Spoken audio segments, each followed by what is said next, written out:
สบายดีสบายดีทุกคนสบายดียามแรงๆเด้อ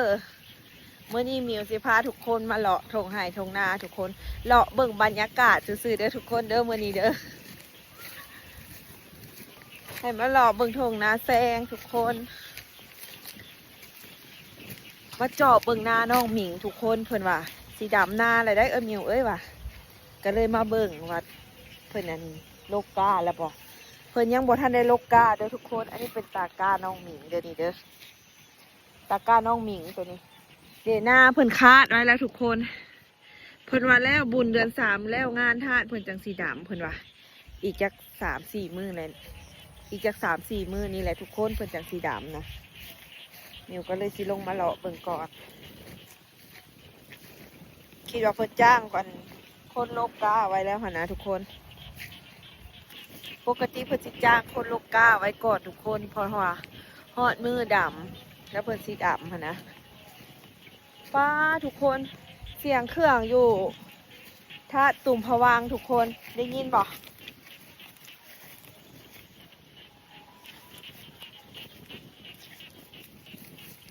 ป้ามื้อนี้อากาศดีทุกคนมื้อนี้อันนี้เป็นนาแซงเด้อทุกคนเด้อเลาะเบิ่งหอยก็คือบ่มีหอยป่ะ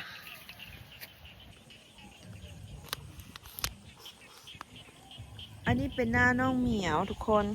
น้องเหมียวแล้วเพิ่นบ่ดำเพิ่นผายเอานี่แม่นเบิดเลยเขียวๆอันนี้นะทุกคน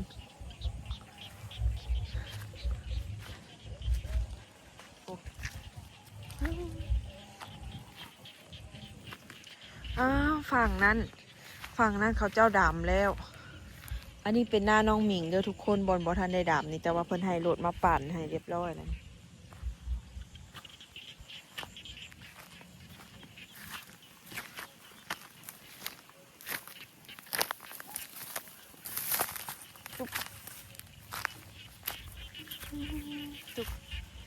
ตะกร้าน้องหมิงเพิ่นเห็ดหลายตาอยู่ทุกคนแต่ว่าตาน้อยๆนะเห็นบ่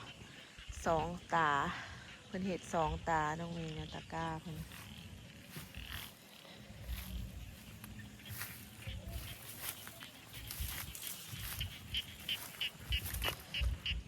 บรรยากาศดีมานี่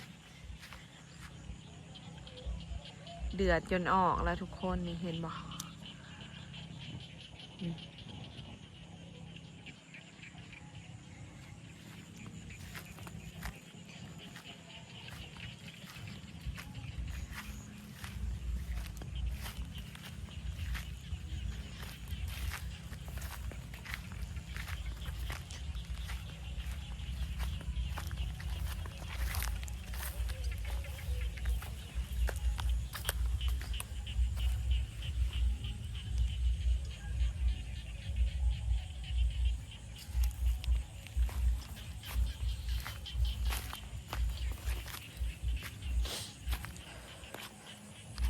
เสียงเขียดแต่แอก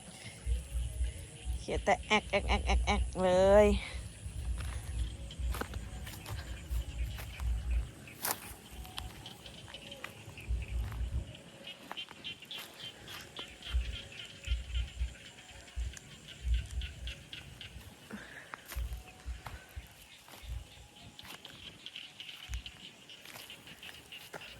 อันนี้เขาเจ้าก็ผายแล้วทุกคนผายอันนี้เขาเจ้ากระผายแล้วทุกคนนี่ตัวนี้นะหอยคือบ่มีวะเพราะสิได้เก็บมาต้มแรงนี่บ่แทนได้เห็นหอยจักหน่วยเลยทุกคน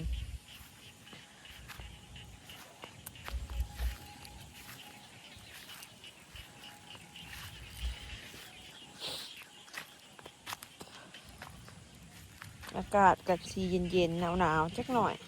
เหมือน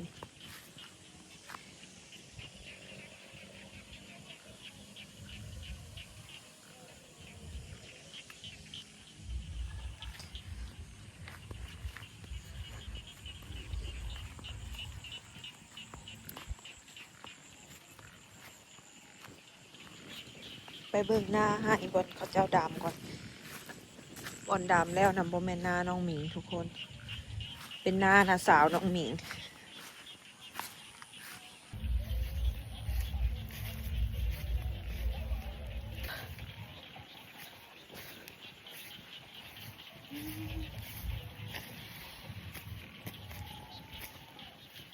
ทุกคน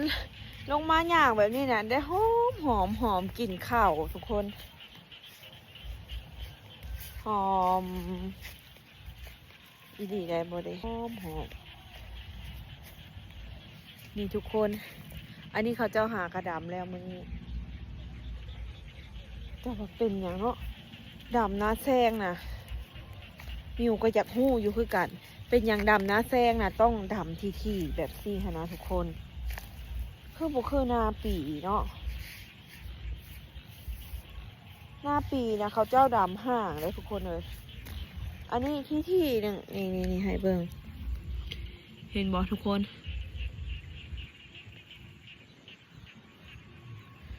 ที่แห้ง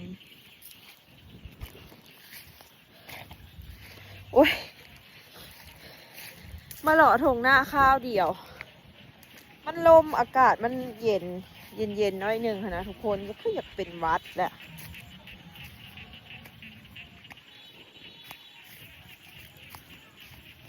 อันนี้ไข่นี่ก็เขาเจ้ากระดำแล้ว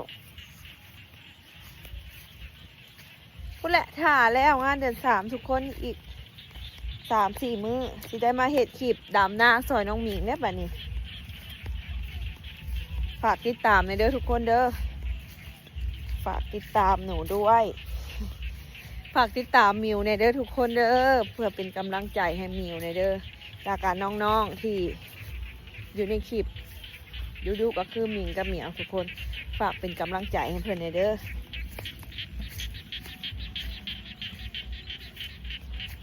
อุ้ยเสียดายสิไปได้วะเปียก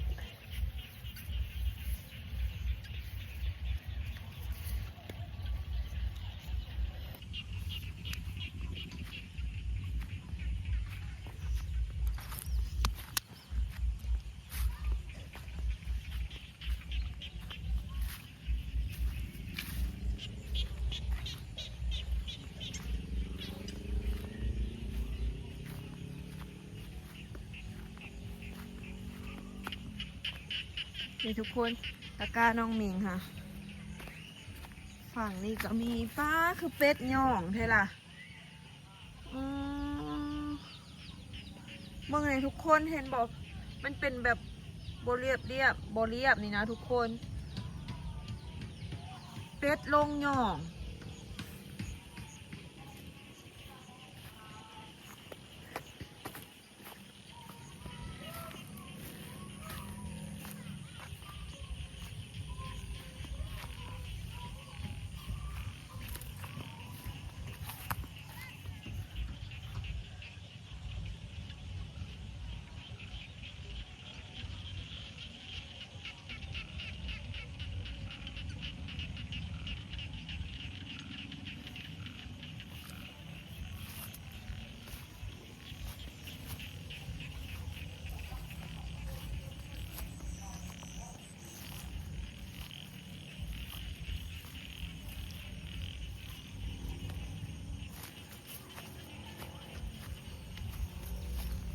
อันนี้ทุกคน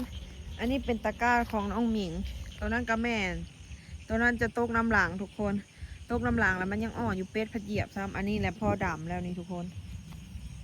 ตัวนี้ก็พ่อดำคือกัน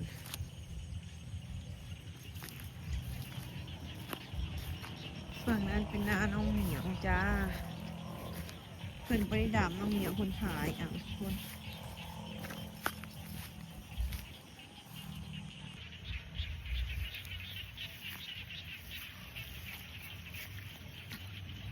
โอเคทุกคนคลิปนี้กับโบมี่อย่างหลายพาทุกคนหรอกอย่างชมนา คลิปหน้าพ่อกันใหม่เด้อ